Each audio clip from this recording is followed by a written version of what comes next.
from these issues that have destroyed my life? Well, my friend, I have the answer. Bible Way Hibner Memorial Church of God in Christ presents Chain Breakers, this and every Sunday at 9 a.m. here on WHYL. From the L.B. Smith Ford Lincoln Studios, Oldies 102.9 is WHYL Carlisle. Welcome to the Real Estate Radio Guys, your weekly source for all things real estate. We're your hosts, real estate broker John Rainville and your mortgage expert Kingsley Harmer discuss everything from mortgage rates to home staging for foreclosures and everything in between that affect the daily real estate market. Real people, real questions, real answers. Today's show is brought to you by www.pagoloan.com, your source for new mortgage loans. NMLS number 1018. EnviroQuest, trusted for home inspections and radon mitigation in Central PA for over 25 years. And brokersrealty.com, the easiest way to search for real estate in your hometown. Now, on to the show.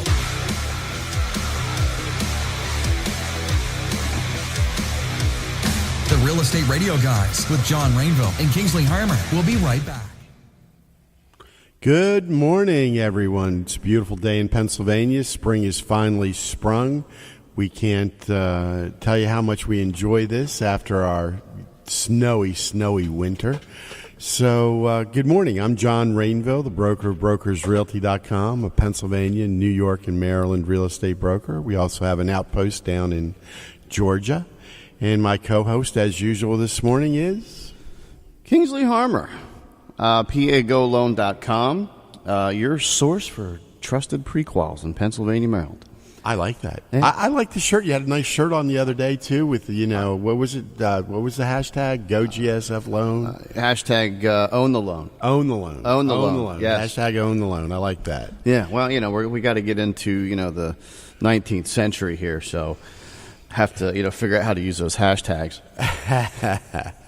So we've got a great show today. Today we're going to be talking with one of our favorite builders. We're going to be talking with Brad Farner. As many of you of our listeners, you know that Brad is just such a phenomenal resource in the building industry.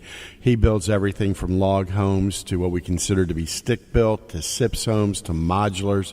I don't think you're going to find, a more well-rounded, I don't know, that makes me sound like he's versatile or something. Versatile. More versatile builder with experience, and we're talking decades of experience, not only building here in PA, but PA, Ohio, different areas.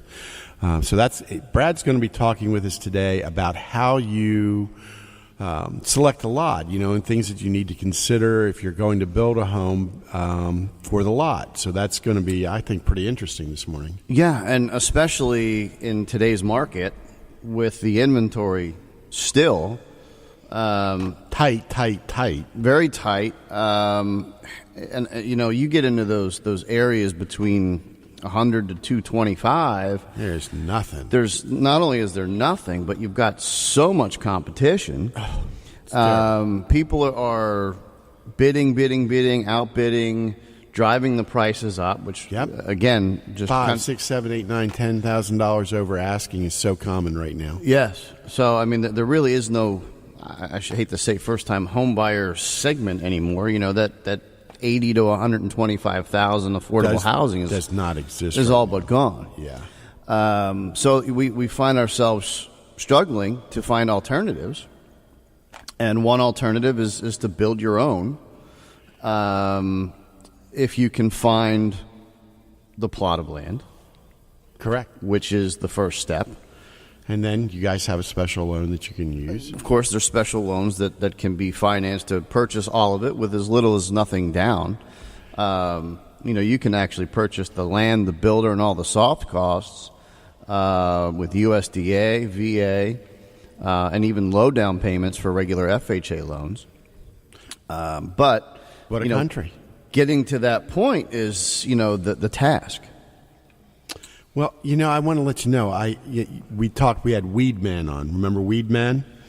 Weed Man was Weed Man. Yeah, I know. Al has a different Weed Man, but I've got. So I did, sign up with Weed Man. I have to just tell you what, so far, the service and everything has been just what they portrayed on the show. It's been absolutely stellar. And I got to tell you, when I heard John's price for, the package deal that you've got, because Everything. You've got the aeration, you've got the treatments. They're coming to do to treat so the dogs don't get the fleas and ticks. And It's kind of a no-brainer. it was just so.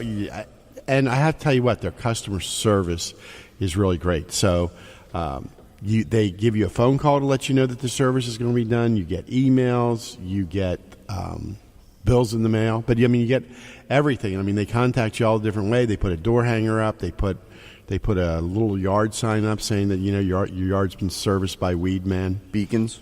Yeah, beacons. They do the beacons. So yeah, fantastic. I can't wait. To see how this all works out, because my yard, compared to the neighbors, I would say I probably have maybe the third best in the neighborhood. But my neighbor next door to me, Eric's definitely got the best yard. His is like house beautiful. But you're working on it. That's right. We got Weed Man. Not only do you got Weed Man, but you're trying the whole checkerboard thing, right? Oh yeah, well that's the lawn cutting guy I got. Yeah. Okay, is he doing that stuff? Oh yeah. All right. Well, then we're gonna have to talk about him one of these days. Yeah, we'll have to get him. And on. instead of doing the checker, maybe you can somehow get swirlies going on. Oh. Got Weed Man swirlies. Well, yeah. Sometimes they'll do like a checkerboard. Sometimes they do the diamond pattern. All right. Yeah. So looks good. And then later on in the show, we're going to be talking with one of our favorite home inspector, John Staz from EnviroQuest. And John's going to be talking about air conditioning systems and retrofits and what all's involved. A lot. Yeah, a lot. Cool. So that's what we've got lined up here this morning. So what's going on with the rates again?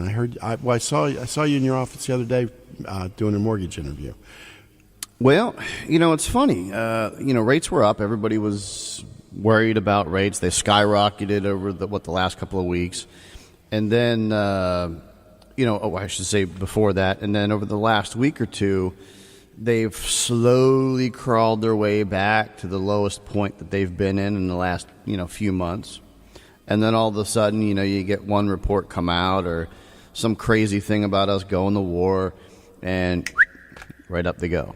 And they did jump a little bit yesterday, but we're still lower than we have been, as far as the higher point. So rates are still great. They're somewhat sideways, even though you're going to get an occasional spike here or there. And we're still sub 5%. So free money. It's great. I mean, everything's so affordable still. If you're looking to buy, if you're looking to build. Now, I saw an article the other day. It said that they're calling it something different now, but actually subprime mortgages are coming back. What's up with that? Well, we've known about it for quite some time. I mean, every one of the loans that has been out there has been kind of loosening their own guidelines a little bit here and there. As many know, to get a mortgage between 2009 and 2014 or 15, it was like pulling teeth. So FHA loosened up some of the guidelines, Fannie Mae, and the money started rolling back in, right? The market is bullish again. So you have secondary investors that come up with their own guidelines. And when those guidelines are offered, you have mortgages that, you still have to have a qualified mortgage, if you will. So you're still basing it on the ability to pay. They still have... I don't want to So it's not like a no-doc loan or anything. It's still limited doc? In the commercial realm, the stated income, stated assets are back. Really? The I don't want to say no doc, but it's getting to the point where in commercial, because that's your business, they are coming back. Now, when we're talking about residential, which is where all of these protections are from, you're still not going to find a no doc loan, but there's certainly alternative doc loans now. So you can do bank statements, for your self-employed. Hey, look, I deposit $20,000 a month into my bank statement. How can I not be making money? So, historically, even prior to the crash, those loans performed at a higher level, obviously, than your stated income, stated assets. And so they started bringing some of those alternative loans back that actually do perform well. And that is, kind of the beginning of quote-unquote subprime or Alt-A coming back to the market, which I think is a great thing. So we're still having some difficulty, folks, today with our Facebook feed. I don't know exactly what's going on with it. Little techno gremlins have gotten us this morning. They do. But we will try to bring that back up as soon as we can. I know some of you have messaged me that we're not having great sound on Facebook, but we'll work on it. We'll try and get things back in and up and running here.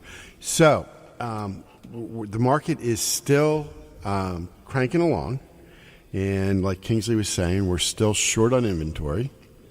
I want to tell you about a great thing that we're having. Well, next weekend we're having a mega open house. Mega? A mega open house. Not just a regular mega? No, we're going to have, I think, about $5 million worth of properties on the market that we're going to be having open houses Saturday and Sunday. They're all homes from about $3.25 up to about $950,000 in our local area. And we're going to be open Saturdays from 11 till 2, and we're going to be open Sunday from noon to 3. And anyone that comes out, we're going to let them register to win one of those famous trips that we give away. 5 nights, 4 days, cruise, or the trip to Vegas for 2, or 7 nights in a resort for 2. But we're going to have some spectacular homes. I mean, mechanics all over the area. I mean, just absolutely phenomenal homes. I've seen some of them. They're gorgeous. They're absolutely gorgeous. And this is, you can build some of these homes, but these homes were built. Some nice homes. Oh, yeah. The one's got just like the ultimate. You've got to stop at. It's got the ultimate pool house. Does it have my volcanoes and waterfalls? No, but it's got enough room. We could add those in if that's the only reason you would hesitate. We may be able to get that done. If it doesn't have volcanoes and waterfalls, if you don't know by now, the house is out. Trust me, you would love the pool house. Really? Yeah. All right. All right. So back to our alternative purchasing, and one way to find homes is to build, and one of our guys, our in-house builder, if you will, Brad Farner, is on the line to help us in the first steps of building your own home, which is finding the plot of land that you want to build on, and then evaluating, that plot of land, whether or not it's, beneficial or whether or not it's going to, meet your needs. Brad, are you on this morning? Yes, sir. Good morning, guys. Good morning, Brad.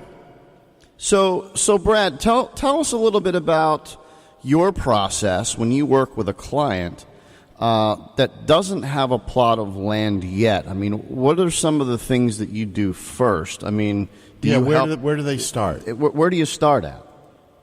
Well, the first thing I do is call John and see if he's got any land available. Thanks, buddy. I appreciate that. Well, you have to have a starting point, and as a builder, not a real estate agent, I don't know all the properties that are out there. So really, the first step is to contact your real estate agent. If they have one, we go through them. But like I said, if not, I usually give John a call and see what he's got on inventory or have access to. The next step really is to go out and look at the lot, see if, find the size that they like, what size lot they'd like. That makes a big difference. And then survey, go over and just visually survey the lot to see if it's possible to put the house that they want on it. So, Brad, they should probably start with you first, picking out the plan or whatever that they want to build, right? Yeah, normally a lot of people have an idea what they want, and we either can find them the plan, or they bring me a plan, or a house of the week type thing, and then we can draw the blueprints and do everything afterwards. But they need to know what style house that they would like to have before we go too far. So if you want a little cottage, obviously you can fit that on a little quarter acre somewhere. But if you're looking for a 5,000 square foot home, you might want to have a little bit bigger of a plot of land. Right, and it also depends on the neighborhood you want to put it in. You don't want to put a little cottage in the middle of $800 million houses. So what are the things that I guess that somebody that's thinking about building should, consider when they're looking for a lot? Well, depending on whether they want, if they're looking for something with an exposed basement, then they're going to be looking for some sort of sloped lot. If they're looking for something more handicapped or handicap accessible and stuff, you want more of a level lot. It's all individual needs of what the people are looking for and what they'd like to have to what kind of lots we look for. So they might want to think about things like about which way they want the house to face, if that's a consideration, or if they want, what sounds like to me what you're saying is like if they want like a walkout basement, or if they want a garage that comes in from the side. Those are all things that they may need to discuss with you to see if it's going to fit on the lot, right? Right. Yeah, that's how I'm going to say it. That's the important part about it is if they want a side entrance, they're going to need to have enough road frontage in order to get the driveway to come around to the side to turn around, and that takes probably another 40 feet of property line.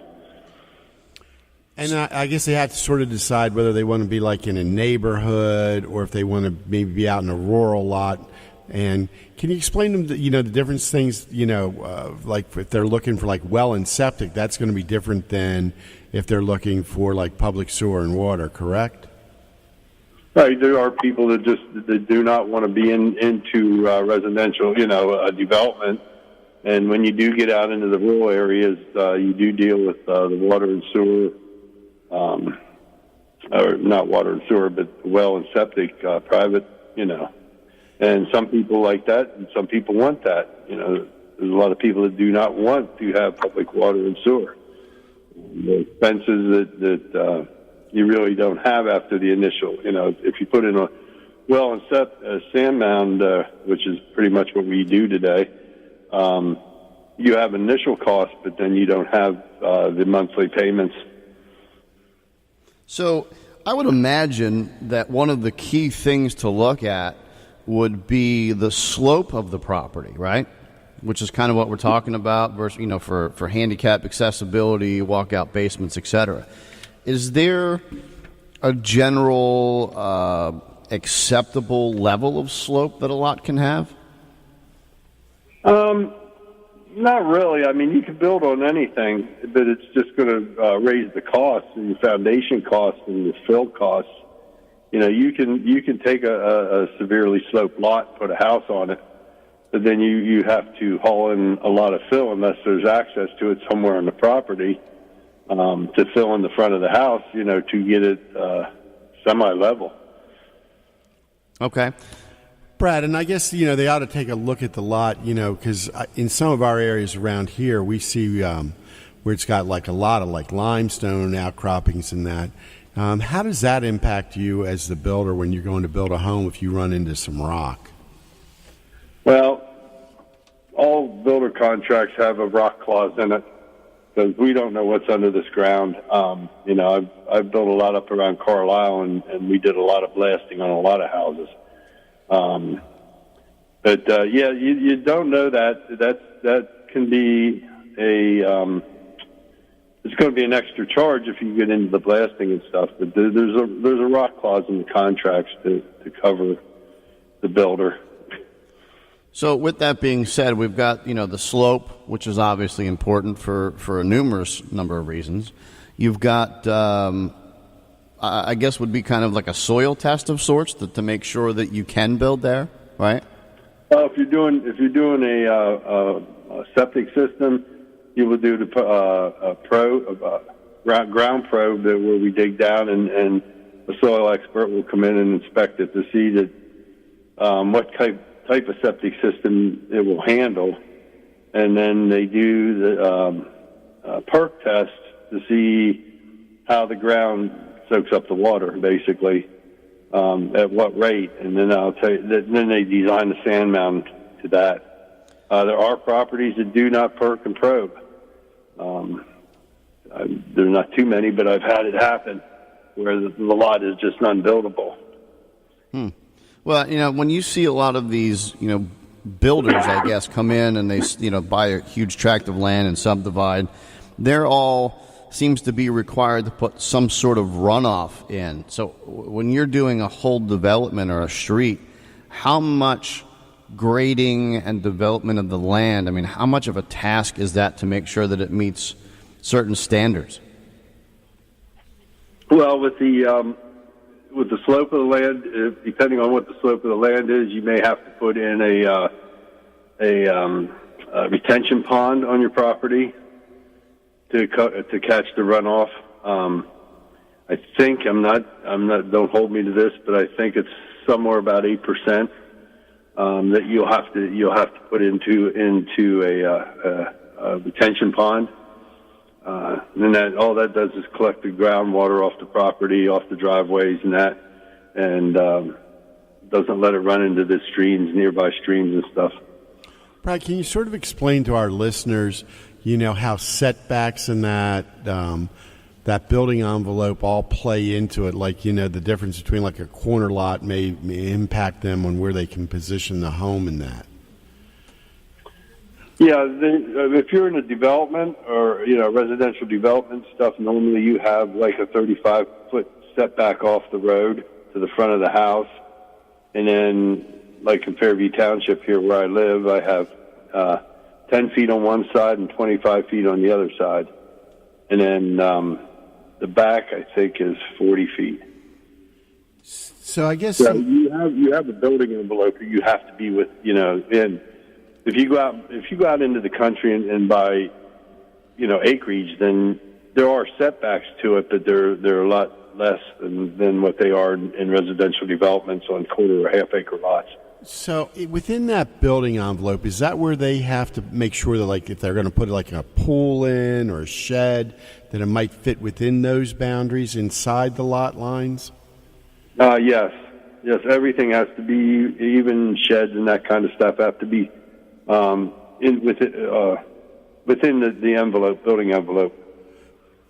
And Brad, what type of considerations does someone have? Let's just say that we're on a rural lot.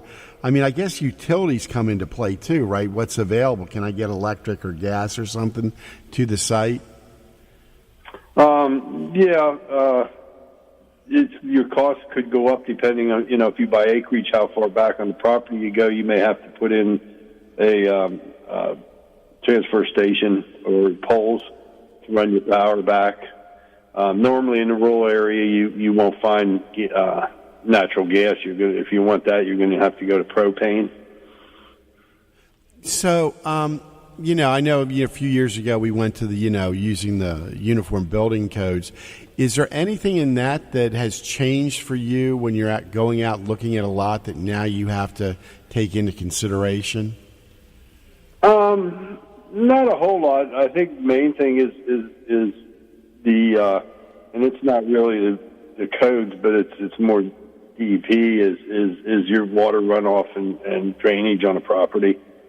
Most of the building codes didn't change that much, other than you now have to have an insulated basement walls, which is part of the reason I go with the Superior Wall System. They meet all the codes today. Speaking of codes, when you have picked a plot of land, you've decided that the grade level is acceptable, or you're willing to put in the extra soil and work to excavate and develop that plot of land that you have. You have the choice of sewer at that point, whether or not you're going to, as you say, perk to see if you can put a well and septic in. At what point in the process do you go to the local communities and check out zoning and permitting? The permitting, the zoning I usually check out. If the people are interested in the lot, I will check out the zoning and to make sure it's a buildable lot and what restrictions they have, and if there's any electric right-of-ways through it or anything like that that are going to interfere with the build. The permit, basically, if the people want the lot and are going to purchase the lot, we usually will submit a building permit to make sure we have a building permit before they go to settlement. Okay. So that when you say before settlement, now at this point, just so our listeners, people that are looking to build are clear, after they've decided that this lot will work and you've helped walk them through this process to say, yes, the soil, everything works out fine for what we're looking to do. This is the house that you're looking to build. And then at this point, are you under contract with them before you permit? I mean, at what point do you sign a contract to say, I'm willing to build on this land, but these are the costs involved with building on this land exactly? Because like you said, it depends on each property may have limestone. You don't know what the cost may be. So at what point do you go under contract before you actually put in for a permit? Before I put in for the permit,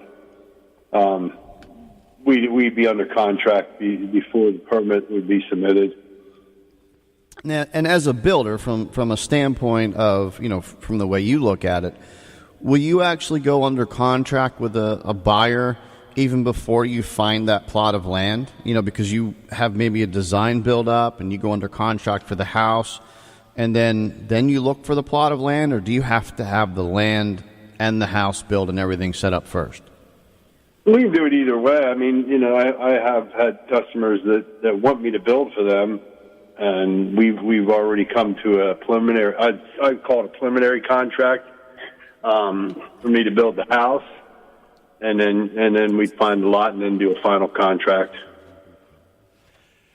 And Brad, one of the things that one of our people here on Facebook just shot me a thing on, they want to know, how do easements impact you as a builder as to what you can build on a lot?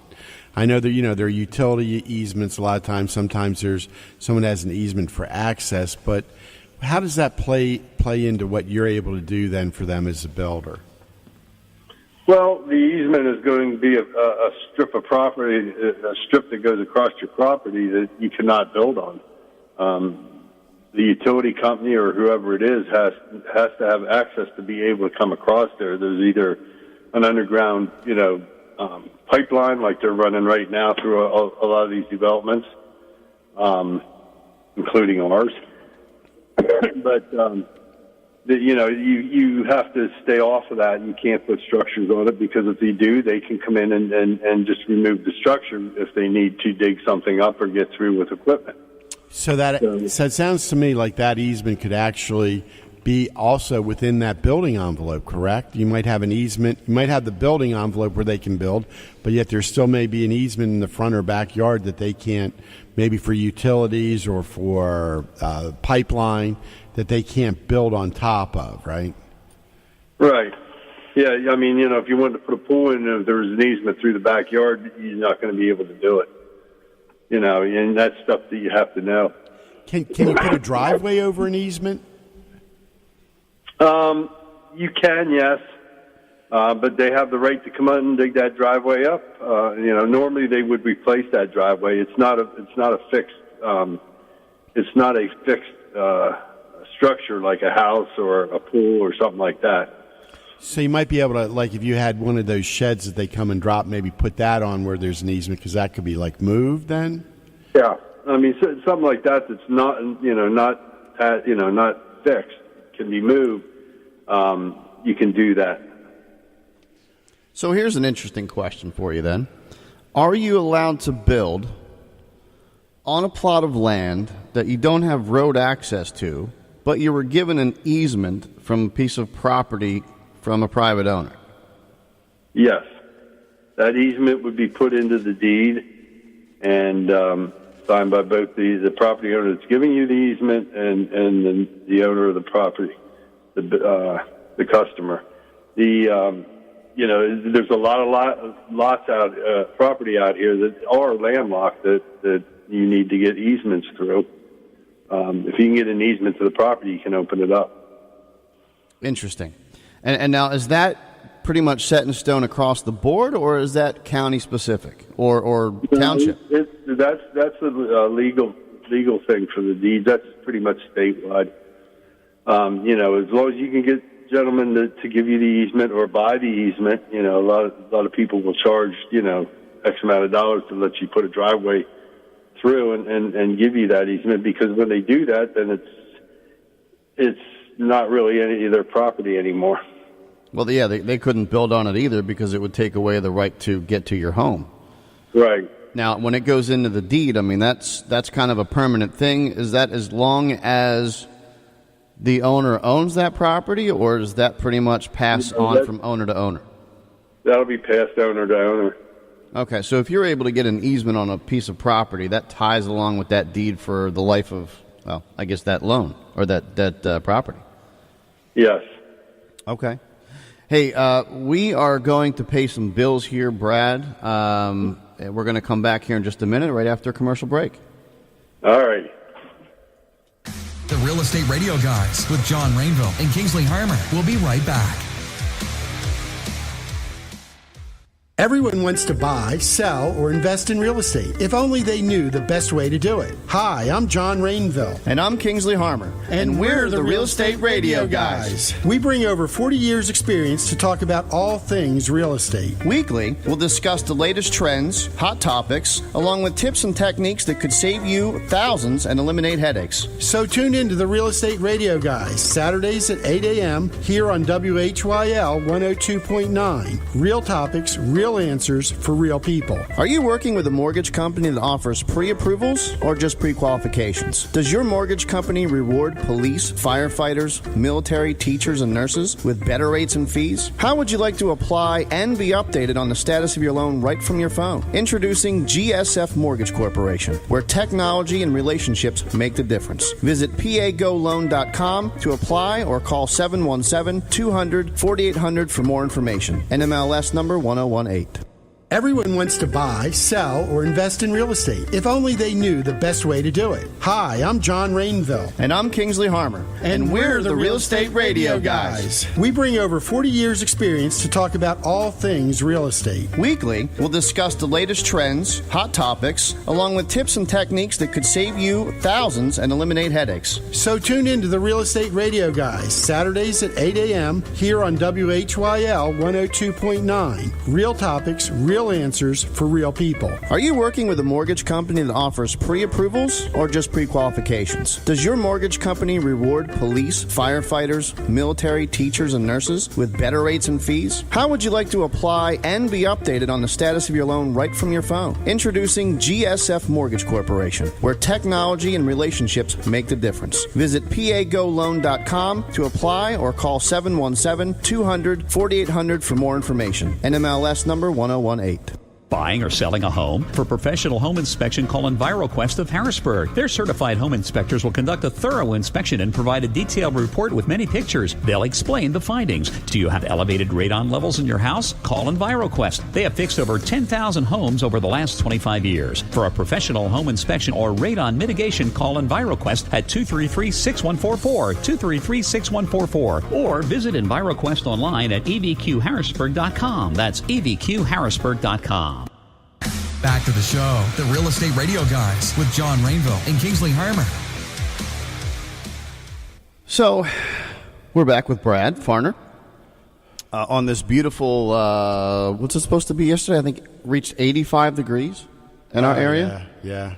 I mean, this is a day to go out and find a plot of land, people. I mean, this is when spring opens up. You get to picture yourself grilling, drinking a nice cold one out on the deck that you just built on a brand new home in a nice new neighborhood, or even on your own plot of land. So Brad is going to be your Sherpa, as John likes to use the word, throughout the process, because we kind of simplified it, I think, for most people, Brad, but it's actually, I think, a little bit more involved on your end, and I can attest to that personally. So Did he come out and look at that lot? He did come out and look at that lot. And did you? Well, did we're he still charge working you? on it. Okay, all right. Yeah. We're working on it. It's a little bit more of a complicated lot, but that's part of the process. So, Brad. Yes. When you're out searching for these lots and you already have this home in mind that you're looking to build. Are you going to build your volcano on that lot? No, because the lava would flow down into the sewer. That would be a bad thing. It would be a stinky situation. You also got a creek down there. So, how much of the building is actually excavating versus actual building? What takes longer? Probably the building process is on a I won't say perfect lot, but a decent flat lot or a little bit of a slope. The excavating's a couple days, and with the superior walls, they can come in one day and set them up, and I'm building.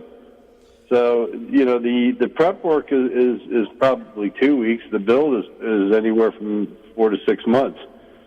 To complete the house. Okay.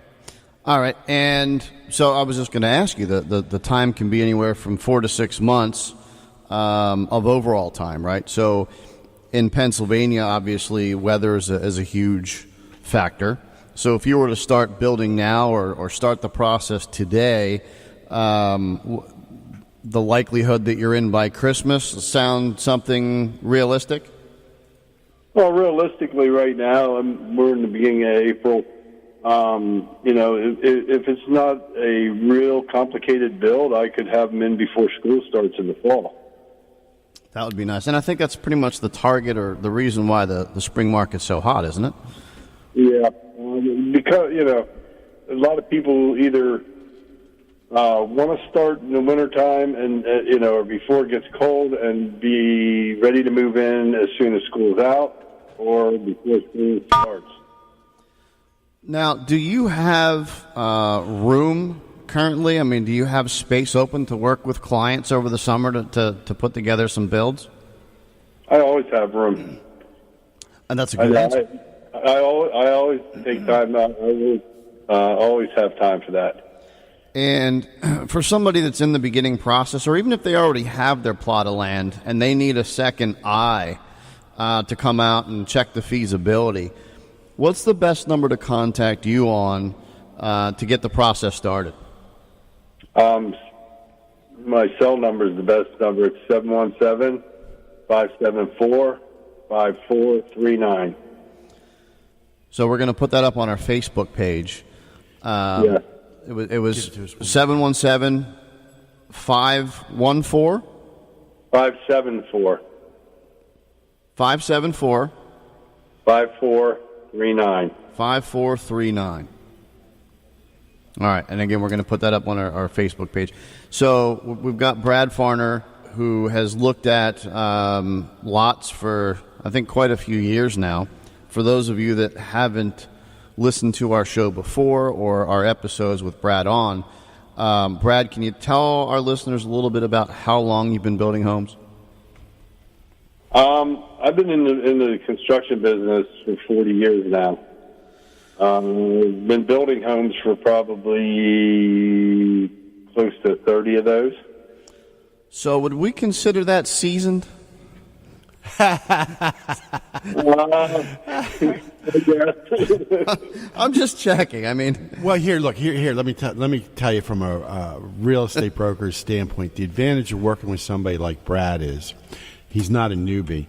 The odds are he's going to come across. He's already come across a lot of things that you may be new for somebody else in the construction field. I mean, he's done things on various different lots with different construction, and so it's that depth of the experience that really makes him such an asset. And I think it's a huge asset for realtors as well, because a lot of our realtors that are in this industry, I would consider at least half newbies at any given point. Oh, yeah. because you've got a certain amount that I guess become successful and move on and stay in the industry, and then you've got at least half that are new, right? Within the first 3 years, don't most of them kind of fade out if they're not successful or take on? They do, and so that's another advantage of working with Brad is he can make you look good, right? And he knows what he's talking about. So that's right. you can kind of fake it a little bit, yeah. That's right. But just make sure that you talk with Brad and call him for his counsel and advice.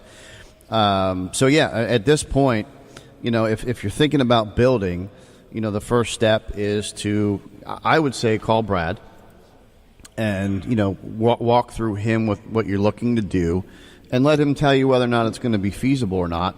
And then, of course, you get to search for the land, or he'll go out and look at the land for you. Now, is there typically, I would imagine there's a charge to go out and survey the land or check to see if a plot of land is feasible for a home build. Is that part of the contract price, or do you charge that up front?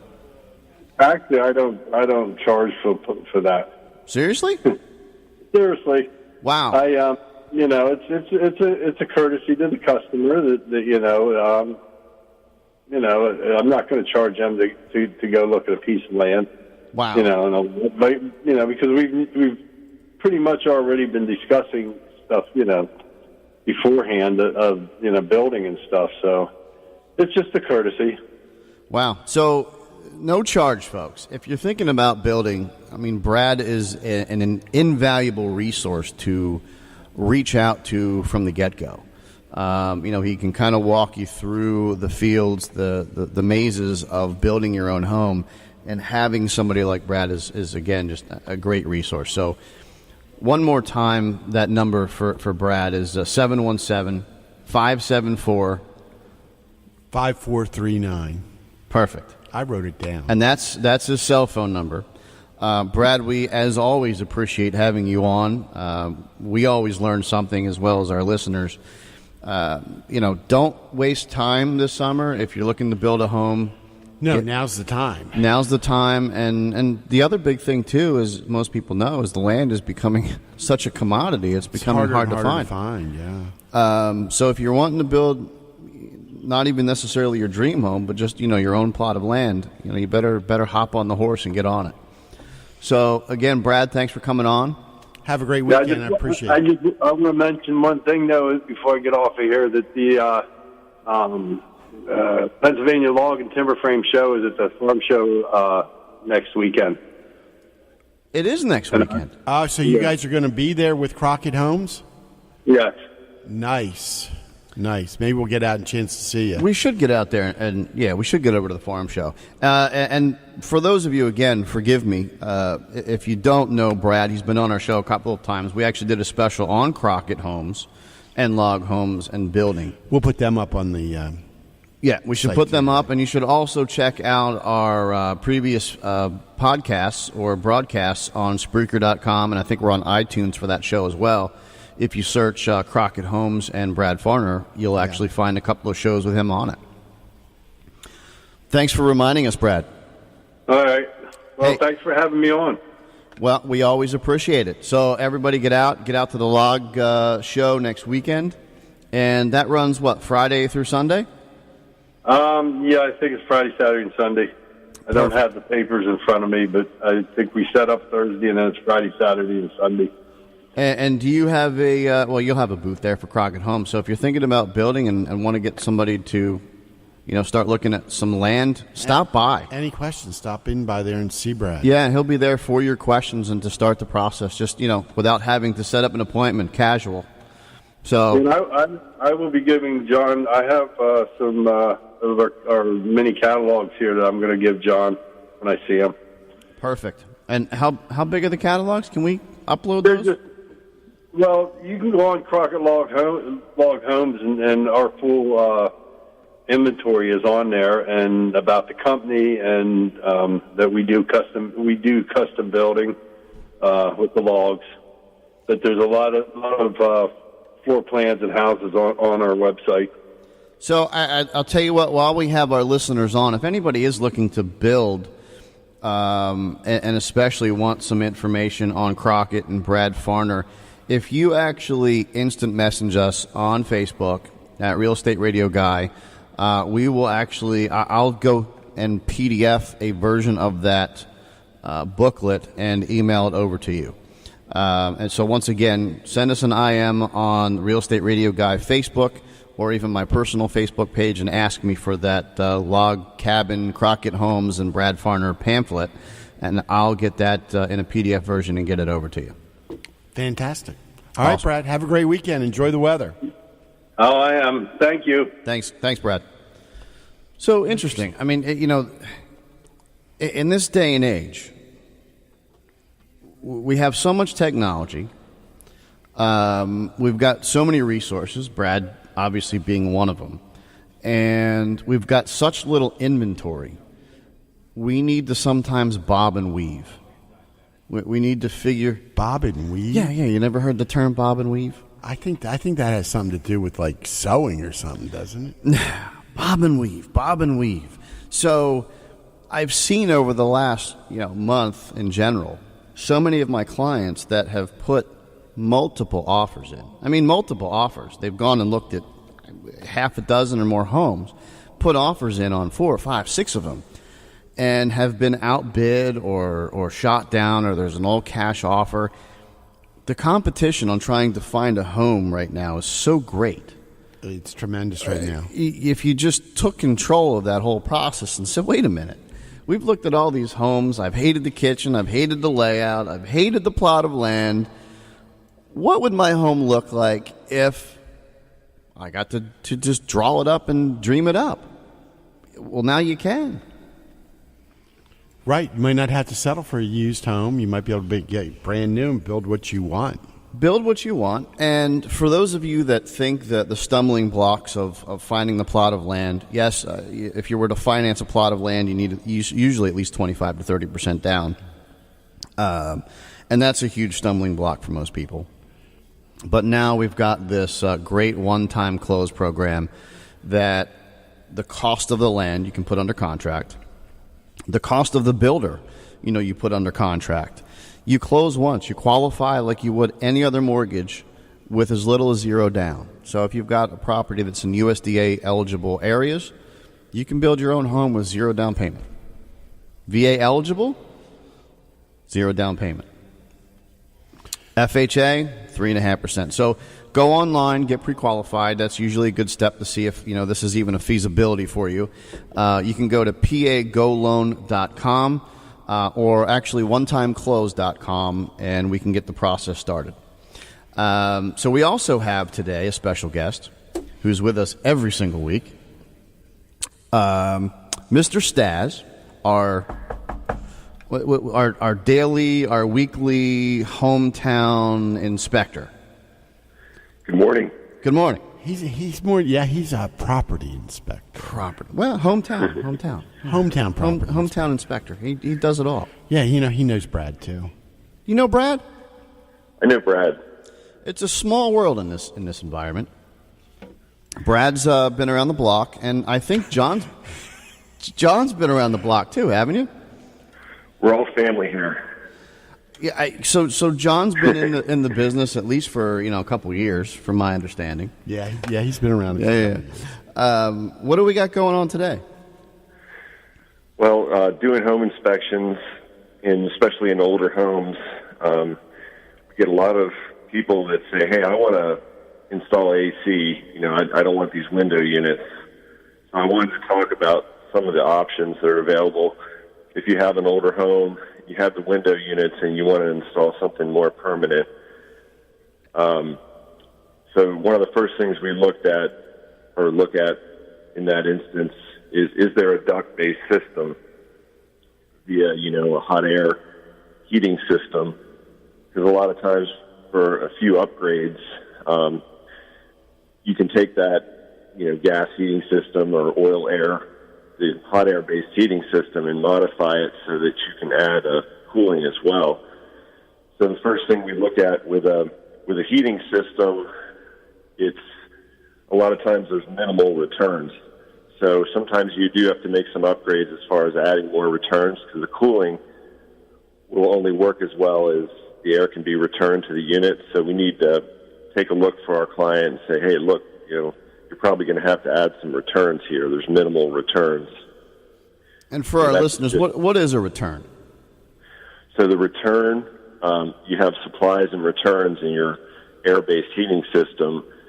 So the supply takes the either heat or cooled air to the room, and then the return will return it back to be reconditioned to the unit. So we take a look at those as far as the function of the AC unit. So the cooling is needs more return air than a heating system. The heat will permeate a little better, so to speak, whereas cooling, the room's only going to get as cool as fast as the air can be returned back to the unit. So that air, the idea is what? To take the hot air out and replace it with cooler air, and then slowly build the temperature in that room?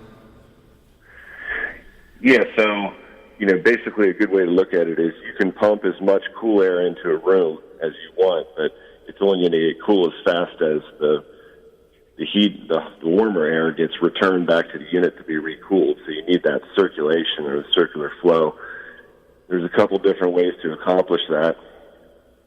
If the shell of the building, if it's been re-insulated, an older home, if it's got a good shell with good insulation, you need a little bit less return. So the tighter the building is, the more options you have as far as that return air. Sometimes we look at things like for a doorway, you can undercut the door so that air can return underneath the door. I think you need about 3/4 of an inch, or sometimes what's called a pass-through vent can be put above the door so that the air can just return on its own without actually running a return duct to the room. And you need to do that for kind of equalization of the air pressure too, don't you? Yeah, it's a good idea for that. That way you can still have the privacy, you can shut the door, and the air can still return out of that room. So obviously we've got an older home, say with a stone foundations built in, let's just say 1900, kind of similar for, Dillsburg's a good area for a lot of homes like that, Franklin Town. And in those types of homes, you don't know what kind of structures they are, or if you've got cinder block structures where you don't have access to put these returns. What you're saying is you kind of pass through vents to kind of open flow all the air from room to room to room. Exactly.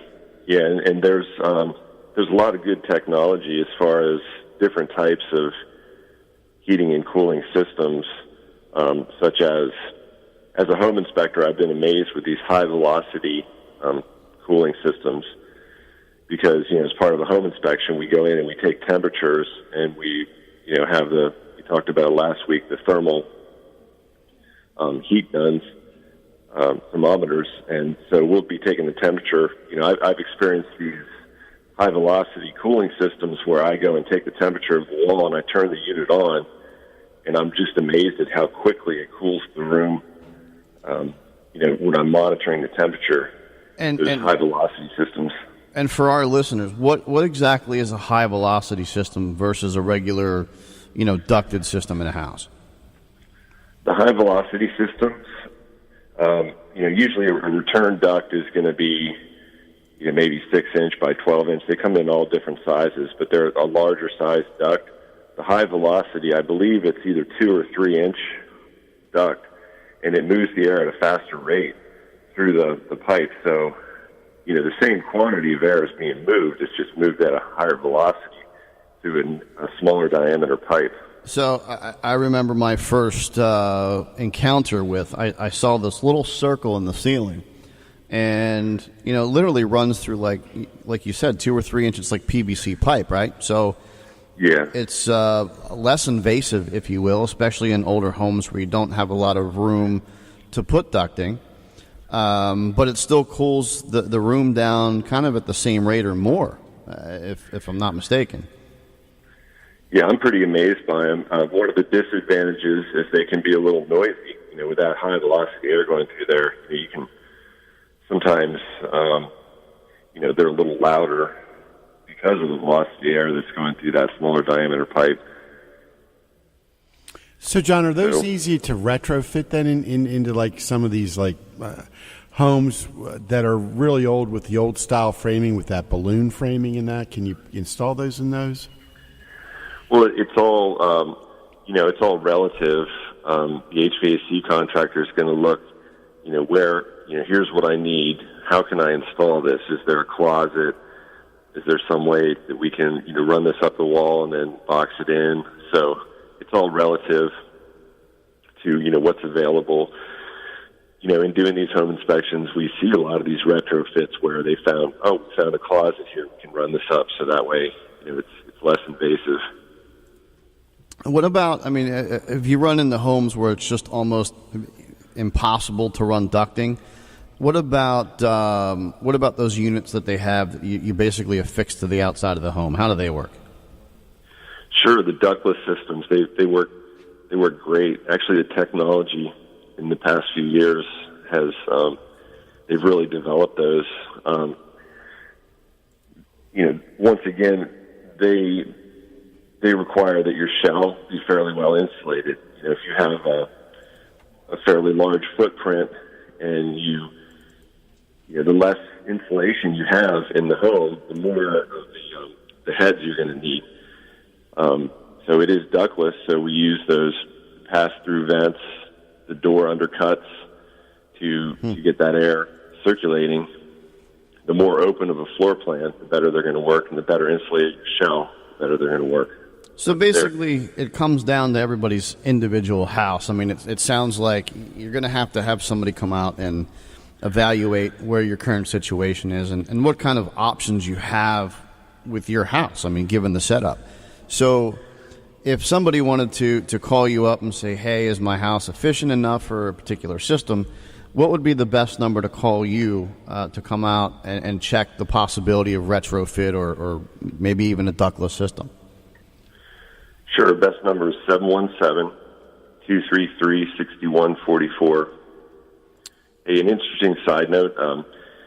I went to it was like a one-day seminar on the ductless systems, and they had a guy who was one of the developers, and he said that they have this technology that you're in a room and you can put it on a mode to, if you're watching TV or something, you can focus the heat or cooling just on you. And while they were developing this, he said that it found pets and it was focusing on the pet and following the pet around. That was one of the issues they had to resolve when they were developing these units. That's kind of creepy. What was that? The Space Odyssey 2001, kind of like the eye following you around? It's pretty amazing technology. Wow, that's amazing what they're coming out with. Yeah, technology's getting a little bit creepy on some of this stuff. It kind of is. Just follow you around. Make sure he's 98.9 degrees at any given point. Lasers. And Big brother. All right, so reach out to John, obviously, if you're looking at the possibility of retrofitting or adding maybe central AC or a heating system. You can also find them online at evqharrisburg.com, as well as on Facebook at EVQ Harrisburg. Thanks again, John. Talk to you next week. Enjoy the weekend. Guys. Enjoy. So that was pretty interesting with Brad, about the different things and different considerations if you're going to build a home. So I really appreciate him taking the time to come on today. And take the time to visit him next week at the show. Yeah, because he'll be there. He's free. Pick his brain. He's got an encyclopedia up there of what he said, 40 years, right? So absolutely. He's again been around the block a little bit. Now, if you want, a last ditch effort, if you will, if you're still looking to hopefully find that home, don't forget about the mega open houses next weekend. We're going to be putting them up on our site. Well, over, you said $5 million worth of real estate? Over $5 million worth of homes. Some nice homes in there, folks. Yeah, beautiful. So get up to brokersrealty.com. and the Facebook pages, I'm sure, and they'll have some updates on what homes are going to be in this mega open house. And if you want to get pre-approved before you come out to the open houses, reach out to Kingsley. PAGoLoan.com. It literally takes you 5 to 10 minutes at most. I'll get on the phone with you, go over your options. Some of these larger homes, we actually have a new program with 10% down for the jumbo loans and no mortgage insurance. No mortgage? No mortgage insurance. Wow, that's a saving of thousands of dollars over the course of it. Oh, yeah. I mean, it can save you a couple $100 a month. Wow. Yeah. So, yeah. Please reach out. Be happy to go over some options with you. Multiple options. If you're looking to build, onetimeclose.com or pagoloan.com. You can reach out to me at 717-200-4800.